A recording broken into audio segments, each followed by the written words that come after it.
Welcome to our deep dive into Leetcode problem 3440. Reschedule meetings for maximum free time.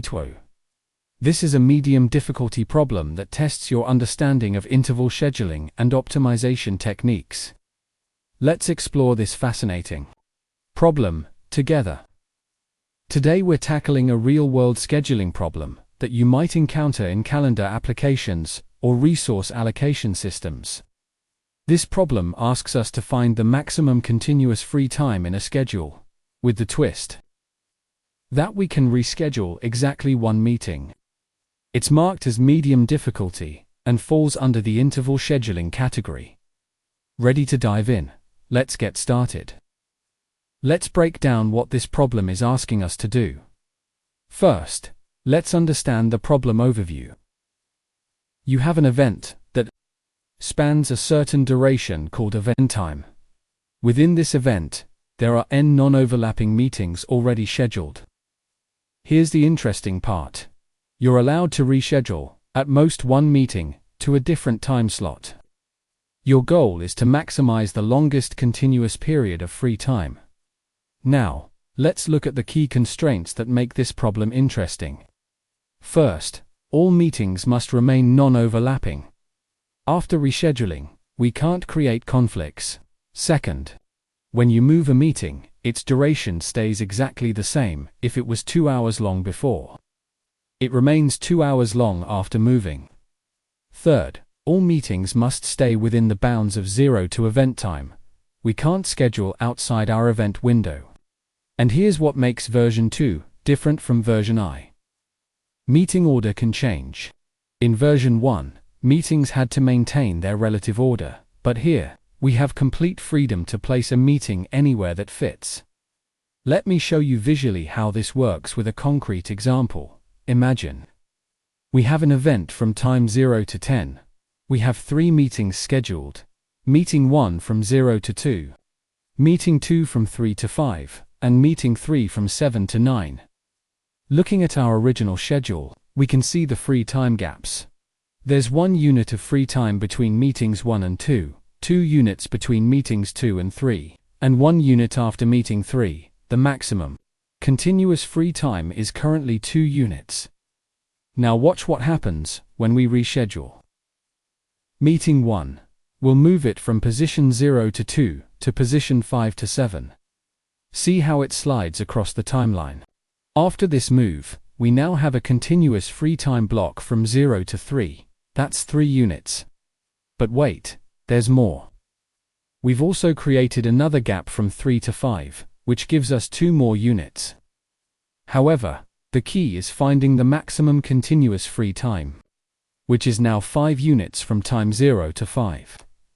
The mathematical formula we're trying to maximize is simple. Find the maximum gap between any 2 consecutive meetings. Considering the gaps at the boundaries too. Let's walk through several examples to really understand the problem. Example 1. We have an event duration of 5, with 2 meetings, 12 and 35. If we move the first meeting from 12 to 23, we create a gap of 2 units at the beginning of our event. The result is 2. Example 2. Event duration is 10. With meetings at 0, 1, 78, and 910. Here's where it gets interesting. If we move the meeting from 1 to 89, we create a massive gap of 7 units. From time 0 to 7, that's our answer, 7. Example 3. Event duration is 10, with 4 meetings at 0, 1, 34, 78, and 910. If we move the meeting 34 to 12, we merge the gaps between the original positions of meetings 2 and 3, creating a continuous free time of 6 units from time 1 to 7. Example 4. This is our edge case. Event duration is 5, with meetings at every time unit 0, 1, 12, 23, 34, 45. No matter which meeting we move, there's no free time available.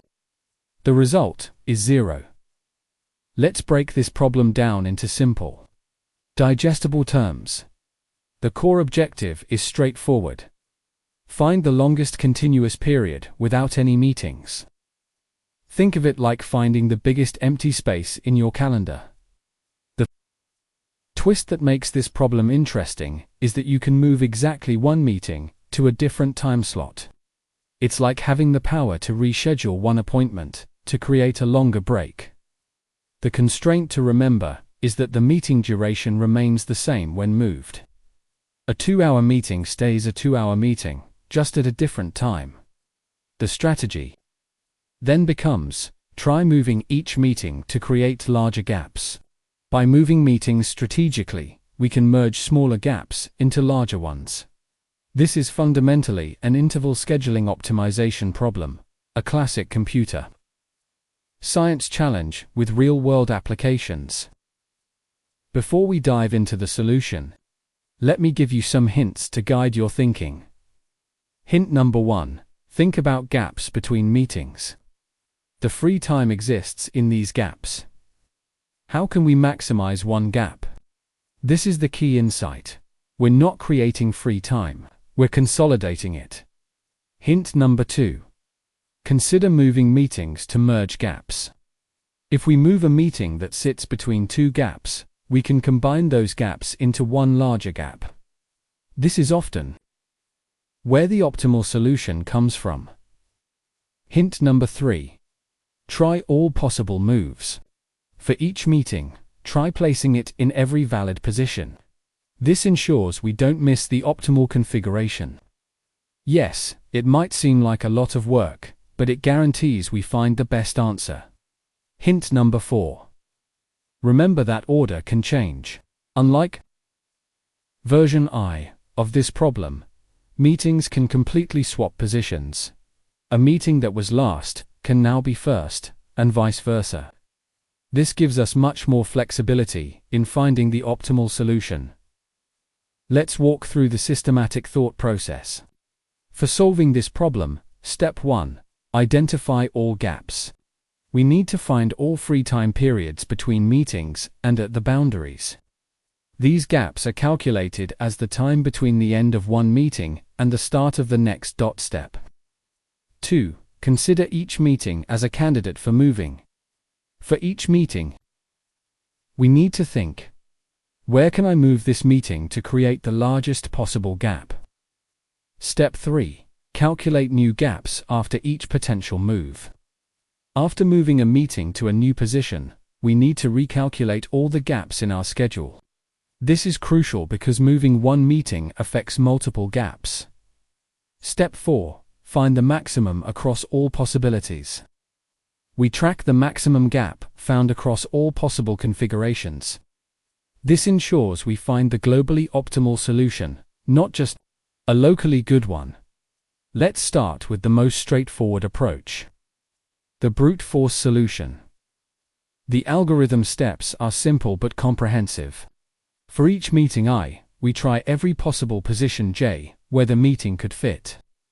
For each valid position, we check if the meeting fits without causing overlaps. Then we calculate the resulting gaps with this new configuration. Finally, we track the maximum gap found across all attempts. Here's a visualization of the nested loop structure. The outer loop iterates through each meeting.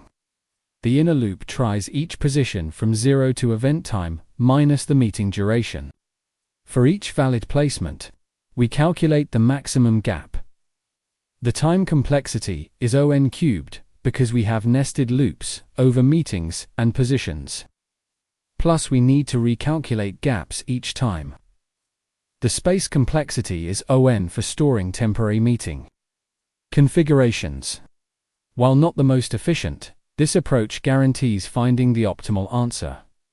Let me walk you through the Java implementation of our brute force approach. We start with the main method that tries moving each meeting. For each meeting, we calculate its duration and try placing it at every possible position, from 0 to event time minus duration, the is valid position. Method checks if placing a meeting at a new position would cause any overlaps with other meetings. This is crucial for maintaining the non-overlapping constraint, the calculate max gap. Method is where we find the maximum continuous free time for a given configuration. We sort the meetings by start time, then check the gap before the first meeting. All gaps between consecutive meetings, and the gap after the last meeting. Notice how we use arrays.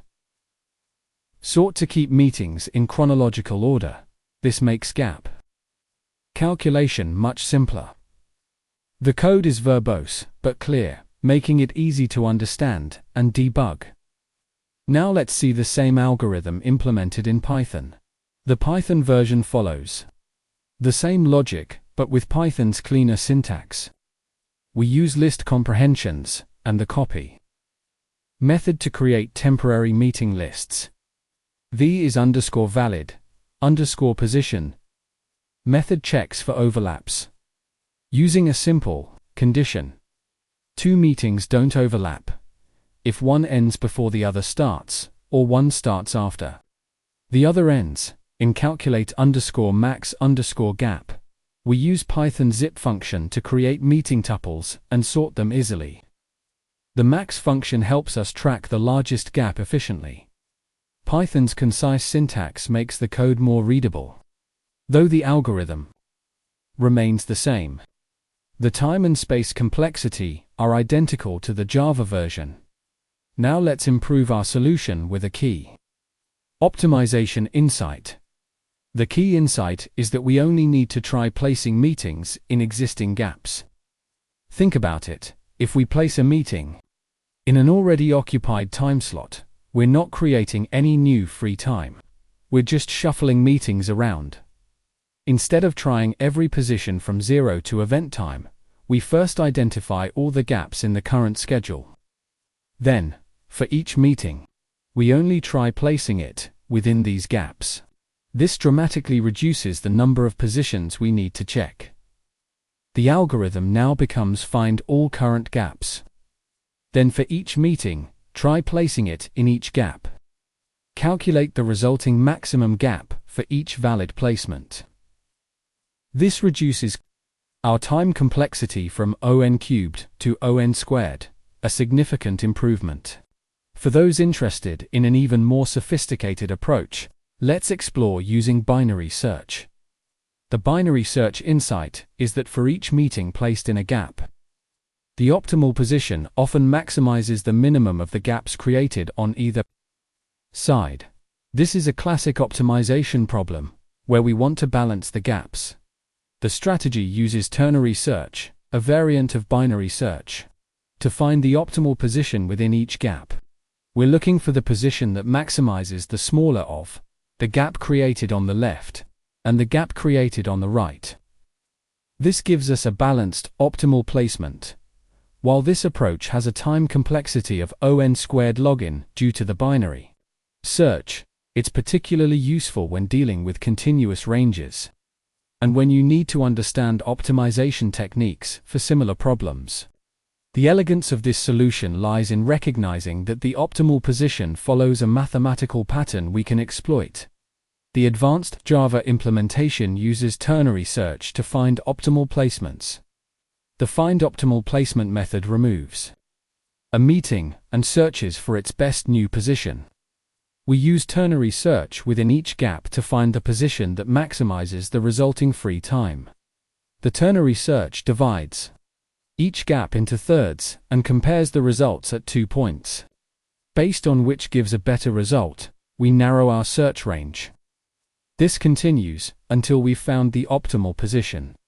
This implementation showcases advanced algorithmic techniques and is particularly educational for understanding how binary search can be applied to optimization problems. The code is more complex, but demonstrates sophisticated problem-solving approaches.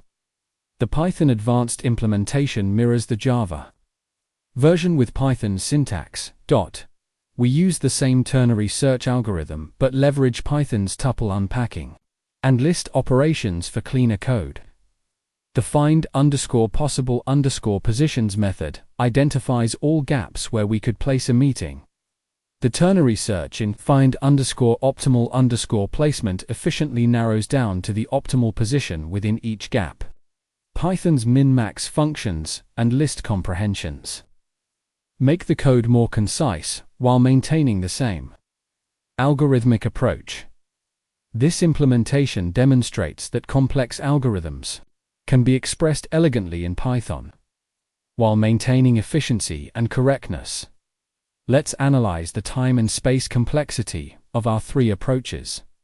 The brute force approach has O(n) time complexity because we try every position for every meeting and recalculate gaps each time.